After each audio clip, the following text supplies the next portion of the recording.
I've been working on and tearing apart junk for over 5 decades. This mower isn't any different. Let's get right after it. Well, I've had this plug out once before, but that's where I'm going to start again. We're going to pull the plug and just double check the spark.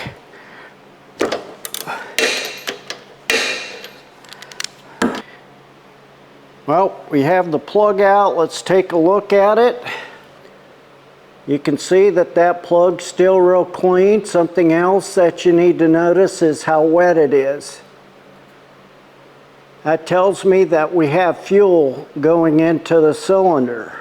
So that would be another thing I would check, is my fuel delivery system.